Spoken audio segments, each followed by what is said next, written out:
I want to just talk to you briefly from Matthew 26. And Jesus was talking to the disciples. And Peter said to him, even if I have to die with you, I will not deny you. And he said, and so said all the disciples. They said, even if I have to die with you, I will not deny you.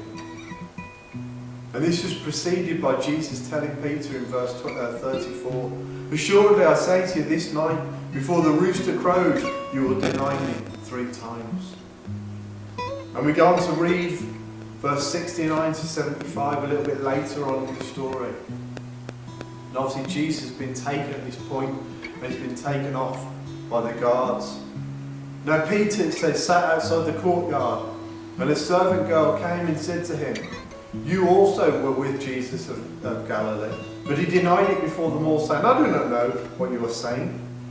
And when he had gone out of the gateway, another girl saw him and said to those who were there, this fellow was with Jesus of Nazareth. But again he denied with an oath, I do not know the man. And a little later, those who stood by came up and said to Peter, surely you're one of them, because your speech betrays you. Then he began to curse and swear, saying, I do not know the man. Immediately the rooster crowed. And Peter remembered the words of Jesus and said to him, before the rooster crows 3 times, you will deny me 3 times. So he went out and wept bitterly. And we jump forward a couple of chapters where Peter was restored in John 21. This is verse 15 to 17. So when they'd eaten breakfast, Jesus said to Simon Peter, Simon, son of Jonah, do you love me more than these? And he said, yes, Lord. You know I love you. And he said to him, feed my lambs.